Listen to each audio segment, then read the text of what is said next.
Bombietta's people over Holly Bell's fraction. I'm just saying. Let's go.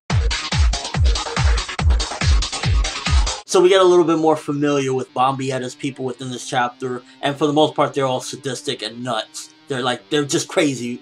All of them are just like having different powers, and it's really good how each of them are unique and they have their own ability. You have the one girl that, you know, she turns you into a zombie, a mindless drone, and pretty much can do whatever she wants with you after the blood. You have Candace T. Wide, nice variety of techniques. You got the girl that her mouth moves around, she can just chomp you up. It was really interesting how each of them had their own little abilities, and I just really like the way that was done. That was probably one of the best things about this chapter, because for the most part it was just an iron beatdown. Like, they literally were just smacking Zaraki around and like just basically owning him, and I'm a little surprised. Like, Gremmy did a lot more than I thought, to be honest with you, in a sense that Zaraki pretty much can't keep up with them. Like, they waited for the right time to strike and they're going at him, and he was trying, you know, he almost evaded them and did a little bit of something, but he was basically owned in this chapter. So in that sense, I'm a little disappointed because I was looking forward to a really good matchup. Zaraki, Shikai going in, you know, owning these bitches. But they pretty much like kicked the shit out of him in the entire chapter and were chomping on his people as well, you know, destroying them,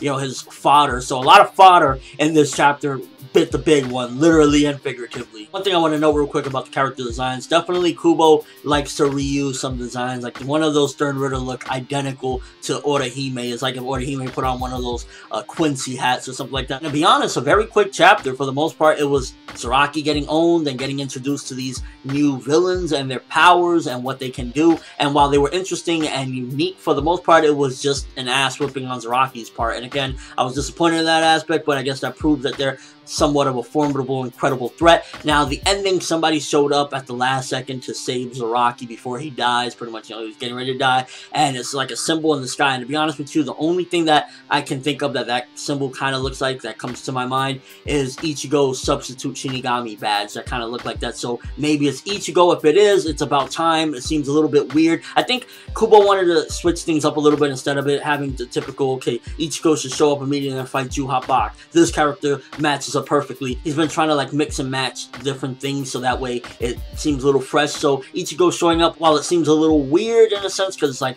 wait, so he's showing up to fight a bunch of chicks that just beat up on Zaraki, nonetheless it's different and it's not just like the same old, you know, 1v1, 1v1. So if it is Ichigo, it's a good thing, because I mean, how long has he not been in the manga? I mean, this guy's supposed to be the fucking main character, and we go sometimes like half a year to a year without even seeing the dude. And I'm curious if this is going to be the last battle of Zaraki. Is he going to get healed up? Is Unohana still alive? And again, he was speaking metaphorically when he said that she was dead and she's going to come and heal him up so he could get into another battle, because the way he's looking right now, he's supposed to be out of commission for who knows how long, because he is just completely done in. They destroyed him. He already got his ass whipped by Gremmy in a sense of like, you know, like he's really physically weak, which again, I'm a little bit shocked, because when he was fighting Gremmy, he was just like taking everything Gremmy had and seemed like he was, for the most part, alright. He said, like, you know, he felt a little bit damaged here and there, and his hearing was a little bit messed up, but I didn't expect for him to be this weakened to the point where Bombietta's people just did an all-on assault and destroyed him. Overall, good chapter, very quick read. I feel as though Kubo is decreasing the amount of content with each and every chapter. Like,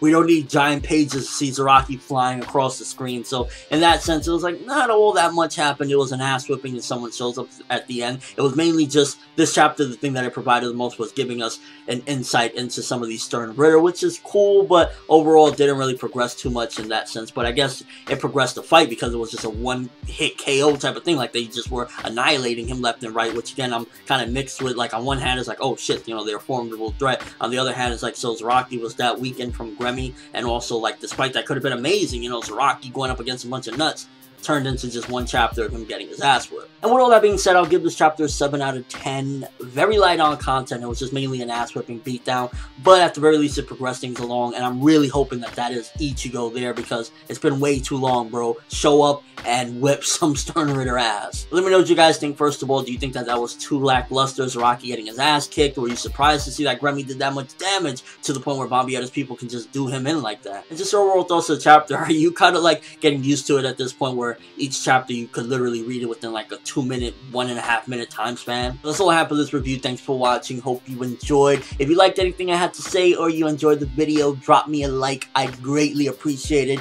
I'm ForneverWorld, and as always, people, have an awesome day.